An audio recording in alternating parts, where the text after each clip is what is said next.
Hello, this is Frank J. Avella with Awards Daily. Australian and North Macedonian filmmaker Goran Stolevski splashed onto the cinematic scene with his internationally acclaimed thriller, You Won't Be Alone. His second feature, Of an Age, was a slow burn, gut wrenching gay love story. In his latest film, Housekeeping for Beginners, he returns to his native North Macedonia to paint a cinematic mosaic of a gaggle of queer folks who come together to form a true family. Welcome, Goran. Hi, Frank. Thanks for having me. Thanks for being here. Last we spoke, you said there's no such thing as a supporting character, and I love that. And here you really, really prove it with housekeeping. Great, that's the perfect response because I think everyone came into this story, found their way, and was a fully shaped human being. Just partly through what the actors brought to the project. And yeah, I was a very lucky guy to have them all on set. Can you speak a little bit about creating that just familial feeling? Did that come together naturally, and did it feel that way on set as well? Extremely, yes. Both in terms of the cast and the crew, there was very much that sense of family, and everyone being very invested, in this story, in my vision of it, in a way that was very tangible. And the film premiered in Macedonia 2 weeks ago now, almost a month ago. My God. But I got to see everybody, for a few days again, and it was just, it felt like a high school reunion, but in a good way, and yeah, in terms of the cast, there was that sense of everybody sort of looking out for one another, and especially with the more experienced actors like Anna Maria, Alina, and Vladimir, really kind of prioritizing everyone else, both within the scene and on set, and making sure that they're kind of fully supported. And yeah, I think that's how that sense of family came together on screen. Well, I'm skipping ahead a little bit because we're talking about the cast. You have this incredible eye for new talent, and I have to say, Samson Salim as Ali. First of all, he's the one character in the film that he's like a Mary Poppins. You can't not like him. Uh, It's a pretty twisted Mary Poppins, but sure. now I heard I'm sorry, I'm running so many puns in my head and supercalifragilistic that I really should not say out loud right now. I will try with feel restraint. free. I don't mind. No, no, no. Let's continue. So where did you find him? And I also read that he's not gay in real life. So was he worried about any repercussions? No, it was amazing actually, because so no, he's happily married straight man in real life. And yeah, it was very complicated because I was trying to look for some other roles to fill with queer youth. And it seems to be a lot more of a problem that if you are queer in a lot of these countries, this is not the first time it's happened to me. That the queer kids are more resistant to playing queer roles as much as they want to be in a film. When it is that close to home, it's actually a lot more dangerous to your safety every day. And there's the opposite on the spectrum where a lot of straight actors, again, in these conservative countries like the one I come from, there is a little bit of hesitation about playing gay. With Samson, they're really. I mean, I'm so lucky to have met him, and so lucky that he's just a natural born movie star. And yeah, he was extremely easy to work with. And yeah, I think Vladimir as well was very helpful in terms of making you feel safe on set. And yeah, it was actually a really happy and easy contribution. And I will share this interview clip with him because he'll be delighted to hear his name on Please the do. internet. He really is fantastic. I hope he pursues it. Yeah, well, I mean, I definitely hope so as well. But as I think the film might hint at, it's a tricky place for people like him in Macedonia and Europe in general. So I'll, try what I can. But also, I think it's been a surprise to a lot of people in the country of how much untapped talent exists in just in that area of Stuttgart alone. A lot of the uh, even the small like one day parts, I think we were just kind of stunned at the charisma that was coming through and that kind of naturalism Yeah. we were getting from non actors essentially. So yeah, I'm hoping a lot of other people around me notice as well. Well, can you speak a little bit about being queer in Macedonia today? Is it not widely accepted? Is it dangerous? Think Russia. Oh God, that bad?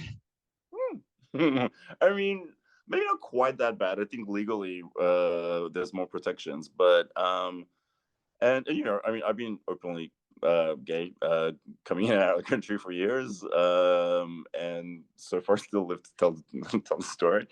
But look, it's very very difficult. What it is actually, it's not even about legal protections, although some of those are lacking as well. It's about you know, you can have your right to not be discriminated against at your workplace, but that doesn't mean people at your workplace will not make your life a living hell. It doesn't mean your neighbors will make your life a living hell if they find out you're gay. Not to mention family. A lot of the time with, and I don't think Macedonia is special in that sense. It's 90% of the countries in the world that are outside of the economically developed, you know, the OECD. In these countries, family plays a much bigger role because you need it for survival. You don't have to have a chance at, you know, individualism and forging your own path. You kind of need to have socioeconomic supports that don't exist in most countries for most people.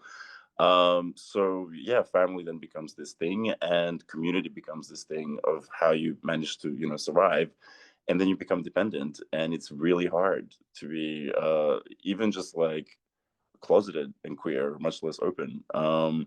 Things are very much shifting. I've noticed, you know, definitely among the youth, obviously, as in many places in Europe.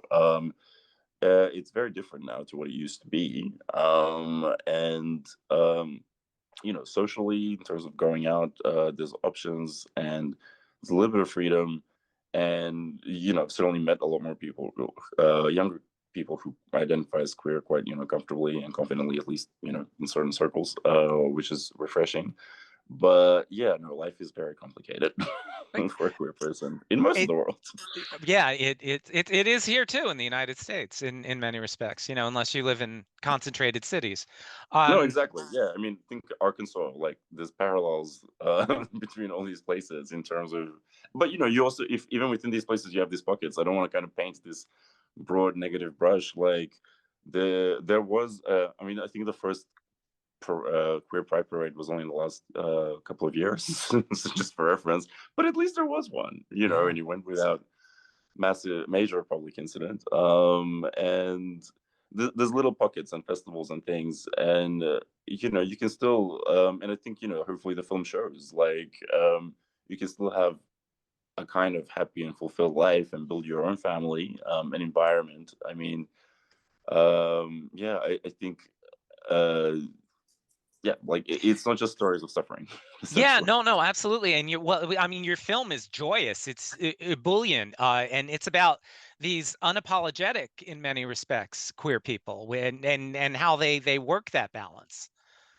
Unapologetic in the sanctuary that they live in Yes, as well. You know, exactly. when they go to work, they have to, you know, talk about their cousin instead of their partner, and so on and so forth. So yeah, that's what it is. It's complicated. You always, I think, well, always, in most places, you can find your spaces, your safe spaces, or build them essentially, more than find them. So there is that, and I think more of our stories need to be set in that environment. Yeah. I think, you know, queer misery is maybe not that. I mean, it's definitely not interesting to me. I think to even to straight people, it's no longer as interesting as sexy as it used to be. So yeah, there are spaces like that, and you know, definitely in the film, even a lot of the ordeals that they're going through, I didn't want to frame it as in that stereotypical way, and a lot of the feelings that we stir up in the story are very much universal, just from a very specifically queer perspective, which makes it no less universal, in my opinion. Exactly, exactly. So the idea came from an old photograph. Can you tell me more about that? Yeah, a friend of mine who's a veteran filmmaker himself, his name is Tony Ayres from Australia, posted a photo of, I think it was when he first moved to Melbourne in the late 1970s. And he was living with his then boyfriend, who is still his partner, actually, and eight gay women in a house. And it was just a photo, you know, from just one day in their lives. And I remember seeing that image and going, I want to live in that space, you know. and I want to live in that space through a story. I updated it. I wanted it to be in the present day, and I wanted it to be in a place where you're not used to seeing these kinds of people, because they exist and they also need to be documented, and they have fun stories to share, and fun dynamics. But yeah, that's kind of roughly the first idea was almost 10 years ago now. I didn't really sit down and write it properly until about 4 or 5 years ago. And can you speak a little bit about the Roma aspect of it? Because that's something we never see. Yeah, I mean, well, exactly, right? Yeah. It's sort of, I think, with most stories I write, even if they're about witches, one of my main sort of things I want to achieve is to kind of document a time and a place, so it's preserved, in as much detail as how it used to feel day to day living in this time and place. So this film is no less meant to be a snapshot, emotionally as well as in every other way of what it felt like day to day in this time and place for these people. Meaning all the characters on screen, and then I mean, I went to school in a class of 36 kids in Macedonia when I was little, and 9 of them were Roma. So a quarter of my day to day existence was Roma people, and it wasn't something that I stopped to think about. And I just when I'm trying to kind of the stories come out of somewhere unconscious most of the time, so I'm trying to make the world resemble the world in my movie resemble my actual world. That's where it kind of came from, and then it built from there. And yeah, I actually don't know why there. I think most of the time the question should be, why isn't there a Roma person in Yeah. your film if you're making one in Macedonia? That said, it's always bone chilling when I go back and see kind of the economic disparities. But yeah, anyway. Well, but also that you what you do is you capture the chaos, of being in any large family. Much like Altman, your camera is always moving. Only yours is more dolly than handheld. I mean, more handheld than dolly.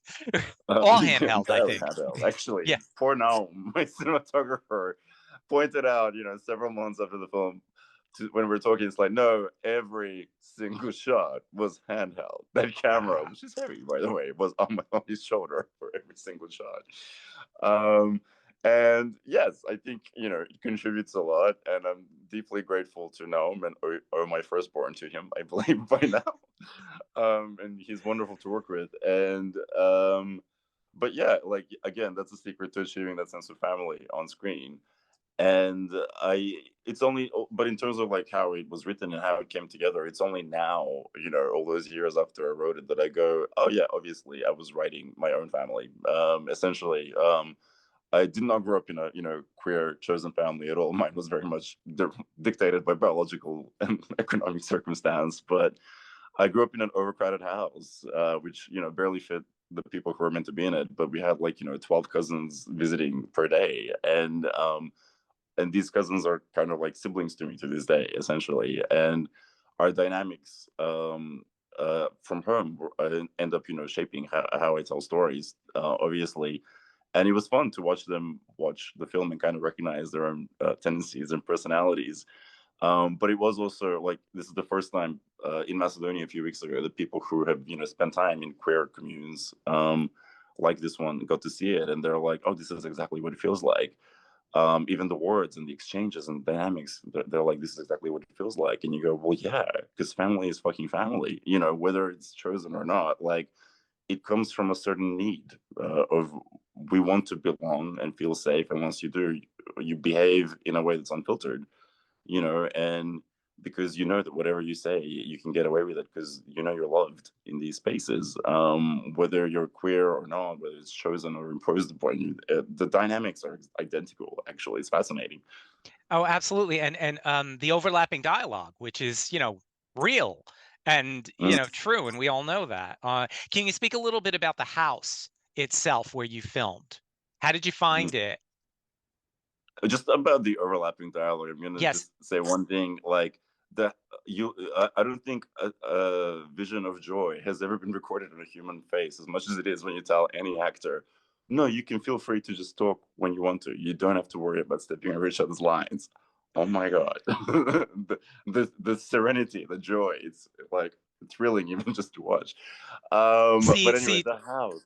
doing that, you have that in common with Altman too, because that's what he would tell his actors. So Yeah, I mean, I think it comes from like in some, someone pointed out that parallel at some point, actually during of an age, and I was like, because I've loved Altman all my life, but I've never thought of him consciously as an influence. But of course, now that I stopped to think, but also I think it comes from reality of trying to, not really get a great performance out of an actor. It's always, I think director is a misnomer. You don't direct someone to do something and they do it and it's good. It's sort of like you need to create this environment where they kind of feel more and more relaxed and more connected to, their feelings and themselves, and then a great performance emerges. And I think the more you can, I think it came from realizing actors felt like a little bit stilted from not being able, from being having to do these things in a way that's a little bit gerrymandered, and freeing it up just naturally.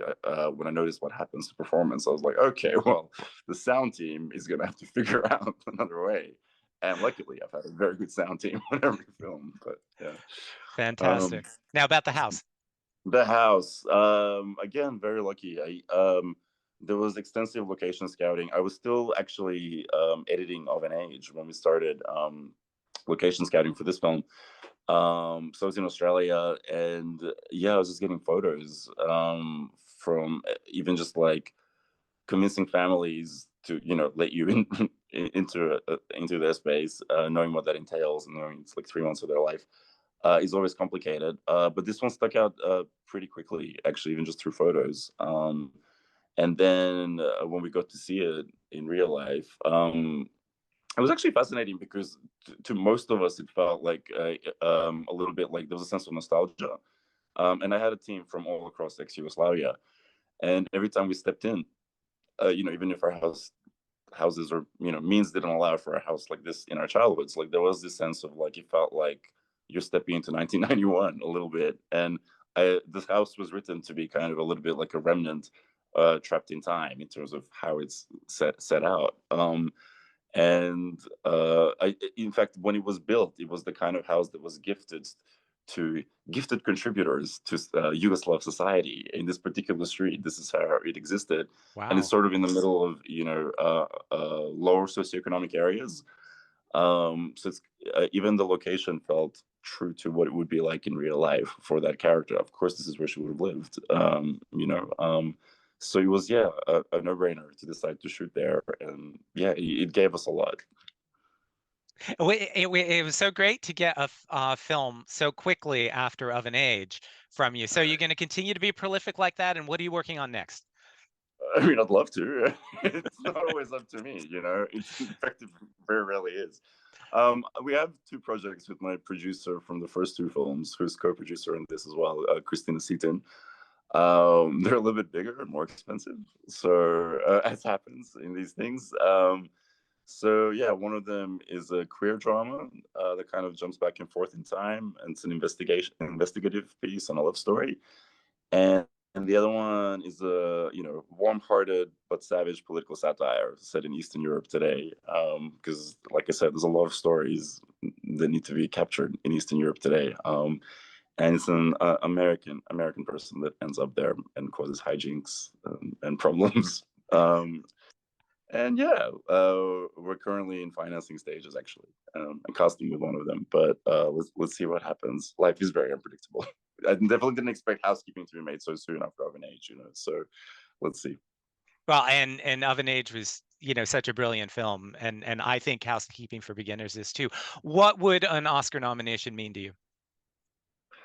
Um, uh, I think that sense of like how I discovered movies was initially trying to track down all the best picture winners on like VHS at my local library when I was 12. So that sense of history and things that are preserved, I think that's what it comes down to, like a record of your film having existed. So then like another little 12-year-old film or 50 years from now might come across it and be curious.